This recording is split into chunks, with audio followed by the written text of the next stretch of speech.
Et mon avis n'a absolument pas changé. On continue à marcher sur la tête. Et il est plus que temps que ça s'arrête. Euh, En France, on est vraiment à la ramasse par rapport à nos voisins européens. Regardez ce qui se passe autour de nous. La semaine dernière, c'est l'Angleterre qui a enfin décidé de ne plus prescrire de traitements hormonaux aux enfants mineurs qui souhaitent changer de sexe. Ça faisait des années que le sujet faisait polémique dans ce pays. Et il n'y a pas que l'Angleterre. Les Suédois, vous savez, qu'on applaudissait à une certaine époque parce qu'ils apparaissaient comme les champions, les pionniers de la déconstruction de genre, eh bien les Suédois font machine arrière. Et pareil chez les Norvégiens, chez les Danois, et idem en Allemagne, en Suisse, en Espagne. Est-ce que ça ne suffit pas comme signal d'alarme? Il faut arrêter de prendre des gants. Et il faut mettre en place des mesures urgentes. On n'entend pas suffisamment fort la voix de certains experts qui dénoncent des pratiques médicales outrancières, inappropriées, dangereuses. Il a régné en la matière une permissivité impensable alors qu'on s'adresse à des enfants. Des enfants. Qu'est-ce qu'il faut faire? Qu'est-ce qu'il faut faire?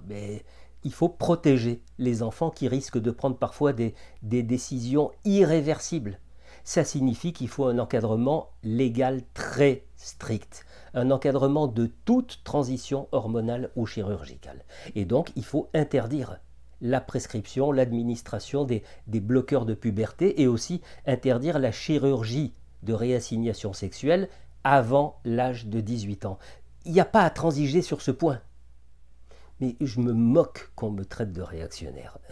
Ces attaques idiotes viennent toujours de la même frange de la population.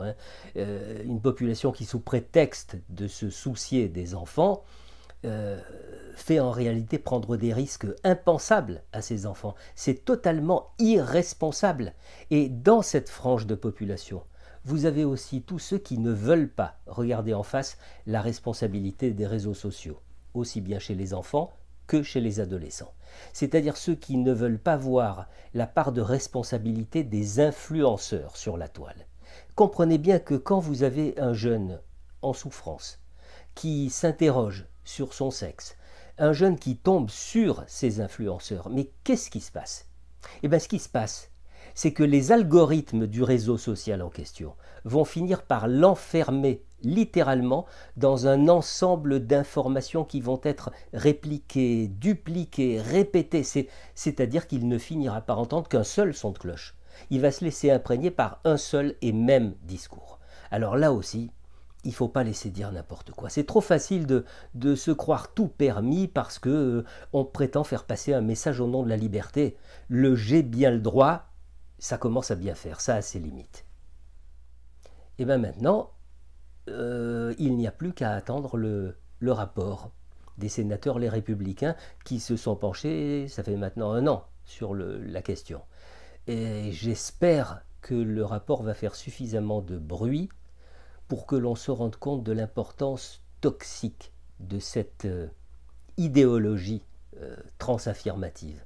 Et aussi bien chez des parents trop permissifs, trop laxistes, que chez les professionnels de santé qui accompagnent ces jeunes mal dans leur peau et qui s'interrogent sur leur sexe parce que leur corps est en train de changer à la puberté.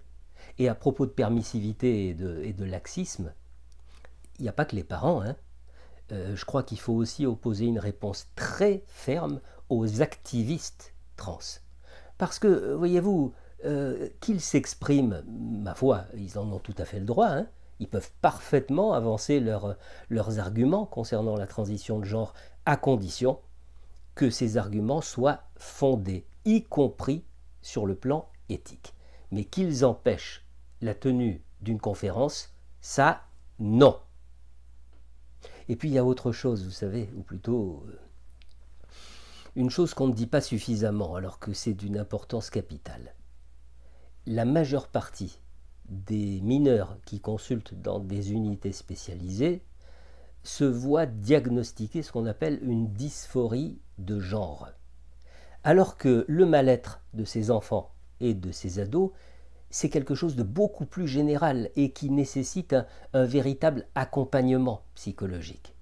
Ce que les professionnels de santé décèlent chez la plupart d'entre eux, et qu'il nomme comorbidité. Mais qu'est-ce que c'est les comorbidités, hein? Eh bien, il faut savoir que, par exemple, 25% des enfants qui sont reçus à l'hôpital de la Pitié à Paris, pour des raisons de dysphorie de genre, 25% sont en décrochage scolaire. 42% ont été victimes de harcèlement. 60% ont connu déjà un épisode dépressif et 1 sur 5 a même fait une tentative de suicide. Alors, quand même, vous comprenez que diagnostiquer une dysphorie de genre chez ces enfants, c'est quoi? C'est regarder le doigt qui désigne la lune au lieu de regarder la lune. C'est tout.